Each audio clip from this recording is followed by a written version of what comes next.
사랑하는 성도님들과 함께 나눌 하나님의 귀한 말씀은 누가복음 15장 20절에서 24절까지의 말씀입니다. 누가복음 15장 20절에서 24절까지의 말씀, 우리 다 같이 교독해서 읽도록 하겠습니다. 마지막 24절은 다 같이 읽도록 하겠습니다. 제가 먼저 읽겠습니다. 이에 일어나서 아버지께로 돌아가니라. 아직도 거리가 먼데 아버지가 그를 보고 측은히 여겨 달려가 목을 안고 입을 맞추니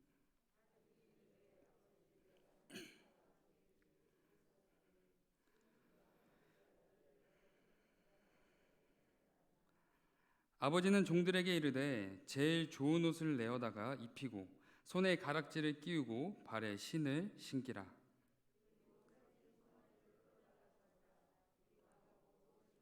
다 같이 읽겠습니다. 이 내 아들은 죽었다가 다시 살아났으며 내가 잃었다가 다시 얻었노라 하니 그들이 즐거워하더라. 아멘. 이 시간 하나님의 말씀을 사모하며 예배 자리에 나오신 성도님들을 환영하고 말씀을 통해 주시는 하나님의 은혜와 사랑을 깊이 경험하는 시간이 되기를 소망합니다. 사랑하는 성도 여러분, 오늘 우리가 함께 살펴볼 누가복음 15장 안에는 100마리 양들 중에 잃어버린 한 마리의 양, 10개의 동전 중에 잃어버린 하나의 동전, 그리고 두 아들 중에 잃어버린 탕자의 비유가 순서대로 기록되어 있습니다. 그런데 특이하게도 예수님의 이 세 가지 비유가 점점 진행될수록 비유 안에 잃어버린 대상의 수가 양 100마리에서 동전 10개, 동전 10개에서 두 아들로 줄어드는 특징을 보여주고 있습니다. 왜냐하면 예수님의 비유 속에 절대 잃어버려서는 안 되는 귀한 가치가 양과 동전처럼 세상에 많은 물질이 아닌 단 한 사람, 한 영혼임을 가르쳐주기 위함입니다. 그로 인해 오늘 본문에 기록된 예수님의 세 가지 비유 중에 마지막 탕자의 비유를 통해 우리에게 가르쳐주시는 귀한 교훈이 무엇이며 비유 속에 등장하는 아버지와 두 아들의 모습을 통해 우리의 삶과 신앙을 점검하며 하나님이 기뻐하시는 모습으로 돌이키며 살아가기를 우리가 결단하고 나아가는 귀한 시간이 되기를 소망합니다. 처음으로 살펴볼 둘째 아들은 세상과 자신이 주인된 삶 속에서 길을 잃은 탕자였습니다. 우리 11절과 12절의 말씀 교독해서 읽어보도록 하겠습니다. 제가 먼저 읽겠습니다. 또 이르시되 어떤 사람에게 두 아들이 있는데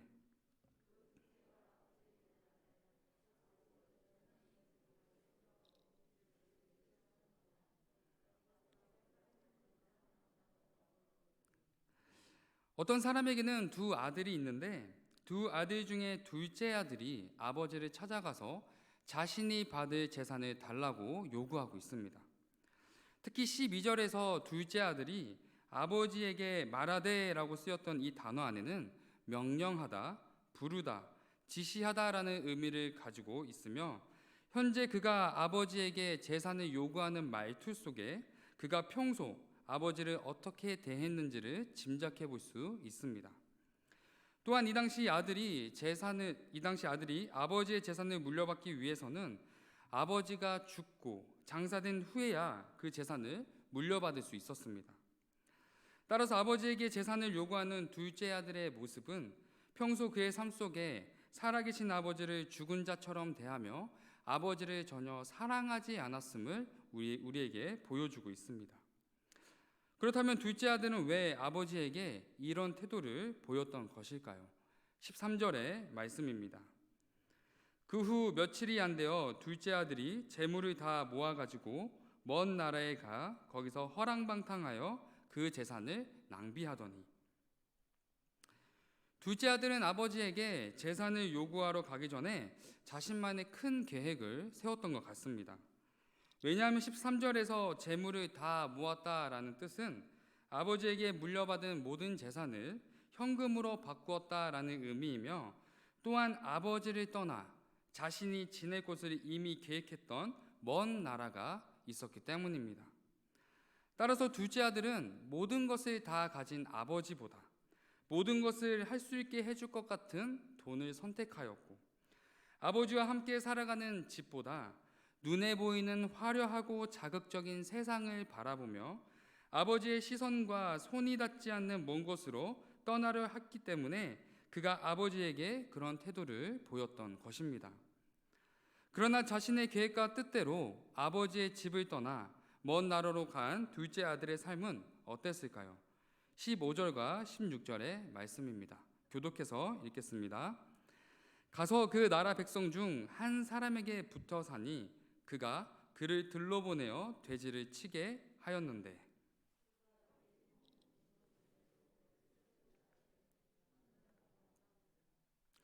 둘째 아들은 먼 나라에서 자신의 모든 재산을 다 탕진하게 되었고 그곳에서 돼지치는 일을 하며 힘겹게 하루하루를 살아가고 있었습니다.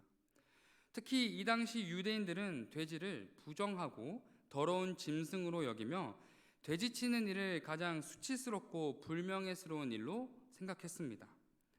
그러나 둘째 아들은 자신의 생각과 계획과는 달리 자신의 이 정체성마저 지키지 못할 만큼의 비참한 현실을 마주하게 되었음을 보여주고 있습니다. 그러던 어느 날 둘째 아들은 자신을 사랑하는 아버지를 갑자기 떠올리게 되었고 이전 자신의 삶이 아버지의 사랑과 은혜 가운데 누렸던 축복된 삶임을 깨닫는 계기가 되었습니다. 그로 인해 둘째 아들은 자신의 지난 선택과 모습을 후회하며 그 자리에서 일어나 아버지의 집으로 돌아가기로 결심하게 됩니다. 저는 초등학교 3학년 때 정확히 그 이유가 기억나진 않지만 오랫동안 모았던 돼지 저금통의 돈을 다 꺼내서 가출 아닌 가출을 한 적이 있습니다.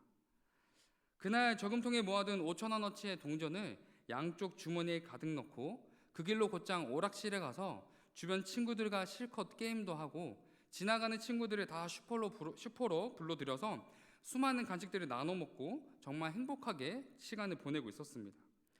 그렇게 정신없이 친구들과 너무나 재미있는 시간을 보내고 나니 벌써 늦은 저녁 시간이 되었고 옆에 있던 친구들은 하나둘씩 집으로 돌아가 결국 그 어두운 골목에는 제가 혼자 남게 되었습니다. 그리고 양쪽 주머니에는 제가 가출을 결심하게 도와주었던 많은 동전들이 이미 다 사라지고 없었고 그 순간 저는 처음 느끼는 두려움과 막막함으로 인해 곧장 집으로 달려가게 되었습니다. 그리고 집에 돌아간 저는 아무 일도 없었다는 듯이 부모님이 차려주시는 따뜻한 저녁밥을 먹으며 내가 돈으로 모든 걸 다 하고 모든 거 다 사고 먹고 하는 것보다 부모님과 함께하는 이 시간이 정말 행복하고 소중한 것이구나라는 것을 일찍 깨닫게 되는 계기가 되었습니다. 사랑하는 성도 여러분, 우리가 먼저 살펴본 이 둘째 아들의 모습은 하나님 아버지를 대하는 그리스도인의 모습을 비유하고 있습니다. 살아계신 아버지를 존경하지 않고 죽은 자처럼 여겼던 둘째 아들의 모습은 오늘날 살아계신 하나님을 삶 속에서 전혀 의식하지 않고 살아가는 우리의 삶의 모습을 보여주고 있습니다. 자신의 삶을 스스로 계획하고 일방적으로 아버지에게 자신의 필요만을 요구하는 둘째 아들의 모습은 날 향한 하나님의 계획과 뜻을 신뢰하며 믿음으로 인내하기보다 눈에 보이는 세상의 방법을 의지하며 필요만을 구하는 우리의 기도의 모습을 보여주고 있습니다.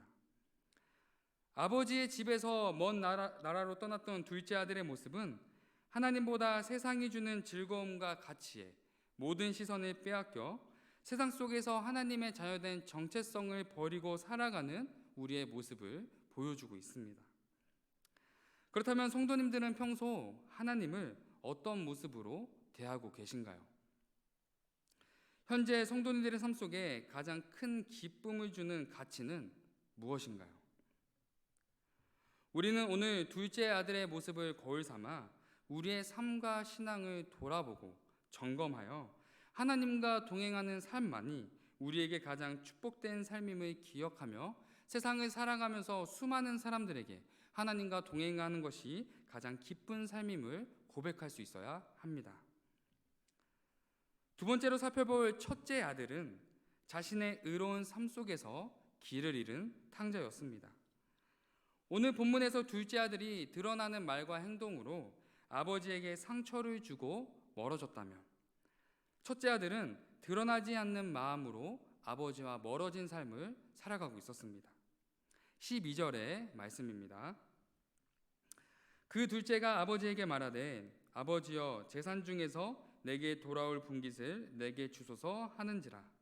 아버지가 그 살림을 각각 나누어 주었더니. 첫째 아들은 동생이 아버지에게 무례히 재산을 요구하는 장면을 직접 보았거나 또는 종의 소식을 통해서 분명히 들었을 것입니다. 그러나 첫째 아들은 동생의 잘못된 행동과 모습을 보거나 들었음에도 불구하고 어떠한 반응도 보여주지 않고 있습니다. 그렇다면 첫째 아들은 동생이 아버지에게 무례한 행동을 하고 잘못된 모습을 보이고 있음에도 왜 가만히 있었던 것일까요? 이 당시 아버지의 재산을 물려받을 때 장자는 다른 형제들보다 두 몫을 더 챙겨받았습니다. 그로 인해 첫째 아들은 동생의 잘못된 모습에도 불구하고 아버지의 재산을 물려받기 위해 침묵하였고, 동생으로 인해 큰 상처와 아픔을 겪은 아버지의 마음도 함께 외면하였던 것입니다.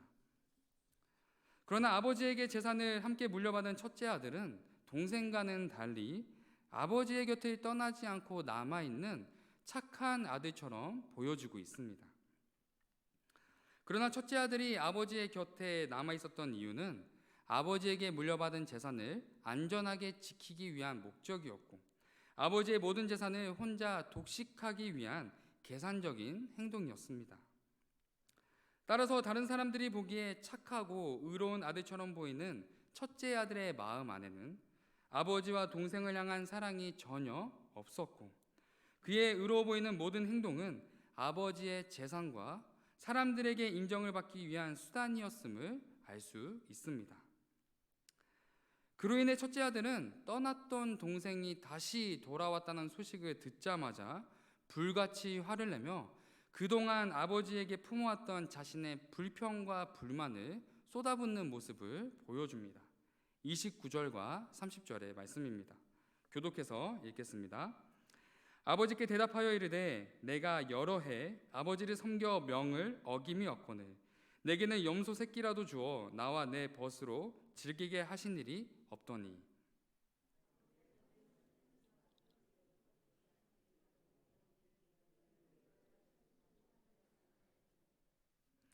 (29절과 30절에서) 첫째 아들은 자신이 세운 기준으로 아버지와 동생을 평가하고 판단하고 있습니다. 먼저 그는 자신이 세운 기준으로 아버지의 사랑을 비교하는데, 동생은 살찐 송아지를 잡아줄 만큼 큰 사랑이고 자신은 어린 염소도 잡아주지 않는 작은 사랑이라고 아버지의 사랑을 판단하고 평가하고 있습니다. 또한 그는 집에 돌아온 동생을 이 아들이라 부르며 자신과는 아무런 관계가 없는 사람처럼 대하고 있는데, 이 또한 자신과 관계를 맺기 위해서는 자신만의 어떠한 기준이 존재하고 있다라는 것을 보여주고 있습니다. 그로 인해 첫째 아들은 29절에서 자신의 친구들을 벗이라고 부르지만 30절에서 동생들이 함께 지냈던 친구들을 창녀들로 표현하는 차별적인 모습을 보여주고 있습니다. 따라서 첫째 아들은 둘째 아들과는 달리 드러나는 큰 잘못과 죄된 행동을 하진 않았지만 그의 마음 안에는 아버지와 동생을 사랑하는 마음이 전혀 없었고, 자신만의 기준을 만들어 세워 모든 것을 판단하려는 교만한 삶을 살아가고 있었음을 우리에게 보여주고 있습니다. 그리고 그런 삶의 중심이 아버지와의 거리를 더욱더 멀어지게 하는 결정적인 이유가 되었습니다. 저는 현재 3년째 성문교회 카이로스 고등부를 섬기고 있습니다. 처음에는 고등부 친구들과 나이 차이도 많이 나고 대화를 하다가 이 친구들이 저와 말이 안 통한다고 생각할까봐 너무나 무섭기도 하고 두려웠습니다. 그런데 고등부 친구들과 함께하면 함께할수록 이 아이들이 너무나 사랑스럽고 너무 부끄러운 말이지만 고등부 친구들과 저의 그 지적 수준이 참 많이 비슷하다라는 것을 깨닫게 되었습니다. 그래서 저는 이 고등부 친구들과 함께하면서 정말 너무나 이 친구들이 아름답다, 이 친구들과 함께할 수 있음이 너무나 감사하다라는 마음으로 3년 동안 사역을 하고 있었습니다. 그런데 최근 제가 한 사건을 겪으면서 고등부 사역에 대한 제 마음의 중심을 돌아보게 되었습니다. 어느 날 저는 책도 읽고 조용히 시간을 보내기 위해 자주 가던 카페에 갔습니다. 그곳은 카페지만 공부하러 오는 사람들이 많아서 도서관처럼 이용하던 곳이었습니다. 그런데 카페에서 조용히 시간을 보내고 있는 중에 갑자기 많은 고등학생들이 시끄럽게 떠들며 카페에 들어오게 되었고, 그 순간 저도 모르게 속으로 고딩들 정말 시끄럽네 라고 생각하며 짜증을 내었습니다. 그런데 그렇게 짜증을 내는 그 순간 맞다, 나 고등부 전도사인데 라는 마음이 들게 되었고, 나도 모르게 우리 선문교회 고등부 친구들만 사랑하고 있는 저만의 기준을 돌아보는 계기가 되었습니다. 그래서 그 자리에서 이 땅의 모든 고등학생 친구들을 동일하게 사랑할 수 있는 고등부 사역자가 되게 해달라고 하나님께 기도했던 경험이 있습니다. 사랑하는 성도 여러분, 첫째 아들의 모습은 누구보다 열심을 다해 신앙생활을 하지만 사랑 없이 자신의 기준과 목적을 이루기 위해 하나님을 섬기는 그리스도인을 비유하고 있습니다. 그 결과 자신이 세운 기준으로 누군가의 삶과 신앙을 함부로 판단하고 정죄하거나 내가 사랑하고 사랑할 수 없는 사람을 구분하여 사랑하기도 합니다. 또한 삶에 감당하지 못할 고난이 찾아오면 하나님을 열심히 섬겼던 지난날의 자신의 삶을 무기 삼아 당당하게 하나님을 원망하기도 합니다. 따라서 우리는 첫째 아들처럼 보여지는 외적인 신앙의 모습보다 내 마음의 중심을 늘 돌아보아야 하며, 나도 모르게 세워진 삶과 신앙, 사랑과 인간관계와 같은 모든 상황 속에 내가 혹여라도 세운 기준이 없는지 늘 돌아보며 그 기준을 내려놓아야 합니다. 세 번째로 살펴볼 아버지는 두 아들을 회복시키는 위대한 사랑의 존재였습니다. 본문에 등장하는 아버지는 두 아들을 향한 특별한 사랑을 계속해서 보여주고 있습니다. 먼저 12절에서 둘째 아들이 자신을 죽은 사람처럼 대하며 무례하게 재산을 요구할 때에도 아버지는 아무 말 없이 둘째 아들과 재산을 요구하지도 않았던 첫째 아들까지도 자신의 모든 재산을 나누어주는 공의로움과 자비로운 사랑의 모습을 보여주고 있습니다. 또한 13절에서 둘째 아들은 아버지와의 관계를 끊고 먼 길을 떠나가지만 아버지는 반대로 아들이 떠나간 먼 길에 서서 하염없이 아들을 기다리는 반대되는 사랑의 모습을 보여주고 있습니다. 20절 하반절의 말씀입니다. 아직도 거리가 먼데 아버지가 그를 보고 측은히 여겨 달려가 목을 안고 입을 맞추니. 이 당시 문화에서 다 큰 성인이 달리거나 뛰어가는 모습은 자신의 품위를 손상시키는 너무나 부끄러운 행동이었습니다. 그러나 아버지는 자신의 체면과 품위, 사람들의 시선과 평가보다는 자신에게 돌아오는 둘째 아들만을 바라보는 진정한 사랑을 보여주고 있습니다. 특히 아버지는 둘째 아들이 자신의 잘못을 고백하기도 전에 그에게 달려가 입을 맞추며 안아주었고, 이전 아들에게 받았던 자신의 아픔과 고통보다는 돌아온 둘째 아들의 마음을 먼저 알아주고 위로해주는 놀라운 사랑을 보여주고 있습니다.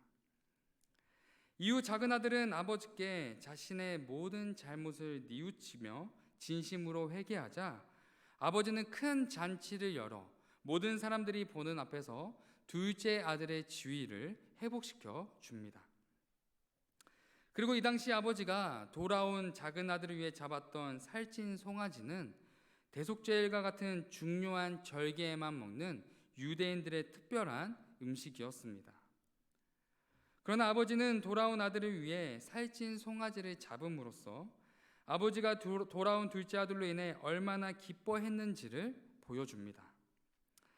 그러나 안타깝게도 돌아온 둘째 아들을 위한 이 잔치에 참여하지 않는 한 인물이 있었습니다.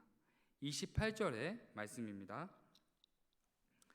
그가 노하여 들어가고자 하지 아니하거늘 아버지가 나와서 권한대. 아버지의 시선은 언제나 두 아들을 향해 있었습니다. 그래서 아버지는 밭 일을 나갔다가 잔치 자리에 참여하지 않은 첫째 아들을 발견하게 되었고, 아버지가 직접 첫째 아들을 데리러 나아갑니다. 28절에서 아버지가 첫째 아들에게 다가가 권한대라고 말했던 이 단어는 위로하다라는 의미도 가지고 있습니다. 따라서 아버지는 첫째 아들의 마음의 상태를 이미 다 알고 있었고, 그에게 다가가 그의 마음을 먼저 깊이 위로하였고, 동생을 맞이하는 잔치 자리에 참여할 것을 요청했던 것입니다. 이처럼 아버지의 사랑은 두 아들이 어디에 있든 항상 바라보며 기다리고 있었고, 언제나 두 아들에게 먼저 다가가 마음을 위로하고 회복시켜주는 놀라운 사랑이었음을 우리가 알 수 있습니다. 그러므로 본문에 등장하는 아버지의 모든 말과 행동은 오직 두 아들을 향한 사랑에서 시작되었던 것이며, 아버지의 사랑은 두 아들의 모든 마음을 덮고 남을 만큼의 위대한 사랑이었음을 우리는 알 수 있습니다. 어느 한 마을에 아들을 사랑하지만 표현이 너무나 서툰 한 아버지가 있었습니다.